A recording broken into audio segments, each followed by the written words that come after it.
Right, back live tonight. Teachers Union Naptosa has welcomed the announcement of the new cabinet by President Cyril Ramaphosa. The union says it has taken note with interest. The DA's Siviwe Gwarube has been made Minister of Basic Education, while the ANC's Nobuhle Nkabane takes the higher education portfolio. Naptosa's Basil Manuel joins us now for more on that. Basil, good evening. Good to have you. Good evening, Tabo. Pleasure to be with you again. On what basis are you basing your optimism on the new minister coming in? The optimism is not about the new minister per se, but it's about the formation of the cabinet and the fact that we're moving forward.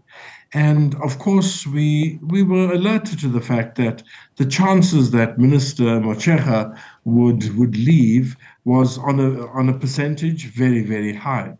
And of course, we expected somebody new. But Naptosa not being party political, we are obviously political by our very existence, but we don't have any party affiliation. Our concern wasn't about which political party gets it, but rather that the person who is appointed must have the ability, must have the interest, and of course must subscribe to the view that this is about South Africa and not any political party they come from. So we are going into this not with any high expectations. We don't know the good lady. We are going in there with expectations that she knows what she's bought into, that we want to work together, and we'll try to make it work. And we certainly hope that that will work. She goes, that is former Minister Mochega, and leaves behind a legacy of issues. I mean, we've spoken about them at length here on the show. Top of mind now would be the Bella Bill, would be the pit latrines that have not been brought to standard. It would be teacher shortages. It would be overcrowded classrooms. It would be, I mean, you name them, the list go on. What should be going into the curriculum, SGB problems, hair policy, language policy. There is a lot that this new minister is coming to deal with. What do you think she should prioritize?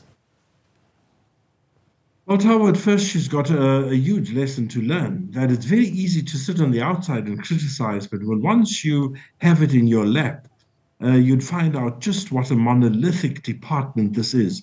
It can't be, the problems can't be solved like switching on a light bulb. It's not that easy. And of course, you've got to do it in bite-sized chunks, but there are things that stand out. At first, I think we've got to fix the foundation phase. We've got to fix the foundation phase, reading, writing, and basic maths.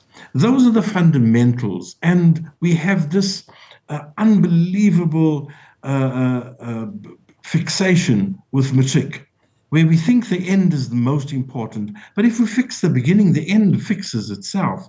And we've been preaching this for a long time. And from the DA's very own documents and manifesto, we can see that they claim to want to do this. So we certainly hope that some of those manifesto things come together. But let's not assume that because there were problems even during Minister Mochega's time that everything was wrong. Not at all. Certainly, there are important foundations that have been laid that must be built on and not simply just demolished, like the very grade R issue, like the Bella Bill issue that you've mentioned. And of course, we're all curious to see how a minister from another bloc comes in and deals with the Bella Bill. We've had 10 years of consultation on the matter, and Naptosa, for one, has reached the point where we say, yes, there are little issues that we would have wanted differently, but we've embraced the major issue around the bill, and we want to see it implemented for the good things that are there. And this minister has an opportunity to come in with fresh ideas. She has the opportunity to attend quicker to those things that we so easily criticize about, like the overcrowding, which is a major problem, like the poor infrastructure and the crumbling infrastructure, still mud schools, still pit latrines, etc. Those are things about dignity and the dignity of our children and of our teachers. We want those attended to, Tabo. So others are saying you're going to be sorely disappointed in this expectation of implementation. I'll tell you why. Because there's this ambiguous statement that the chair of the Democratic Alliance's federal executive would have made, that we are not here to implement ANC policies, right? So others are looking at that as saying, the next 5 years, you could possibly be looking at a minister who's going to try diplomatically to change the policy direction of what has already been in government because it's ANC policy. So instead of implementing any of the policies that are already in place, you'll find that there will be a subtle way of trying to navigate and renegotiate those policies or re-engineer them to suit the party that she comes from. And organizations like yourselves will end up being very disappointed because very little implementation is going to be happening, but more debates at the policy level. I certainly believe that there will be some of that. But I would also like to believe that in the formation of this government of national unity, there is a certain broad direction that everybody must run in. We are not looking for somebody trying to carve out their own little legacy. We are looking for somebody who says, this is about Team South Africa. And that is what we're going to hold her to. And we are going to stand with others to say, it's about Team South Africa. We don't want to reinvent the wheel, start a new curriculum. We've got a good curriculum. Why, for heaven's sake, will we dismantle it? Does it need to be tweaked? Yes, of course it needs to be tweaked. But we are not going to sit on the sidelines and allow anything to happen that we simply just don't agree with. There are many things that we believe we could do differently.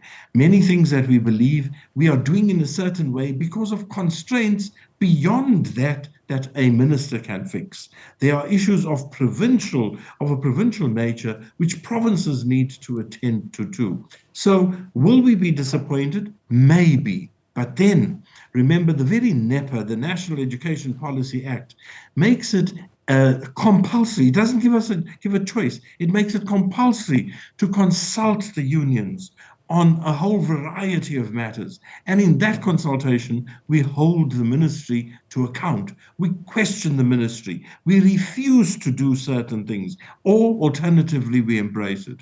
If we look at Angie's particular 15 years and particularly the latter 12, 13, one of the outstanding landmarks there has been the cooperation between unions and the minister has been at an all-time high, not because we agreed all the time, but because we had the opportunity to understand where each one comes from. And then it was a give and take. And this is what this minister will have to learn too, that trying to be the proverbial bull in a china shop just won't work. So we don't want to preempt it. We are saying, let's give it a chance. The president has made a choice. I am sure that choice is well informed. And we are willing as Naptosa to say, we will start by giving a chance. And we are seeking already in our congratulatory message to her, we've already asked for a meeting soonest, where we can put on the table our expectations so she knows where we're coming from. And we'd like to hear from her too, what she sees as her grand vision for the next 5 years.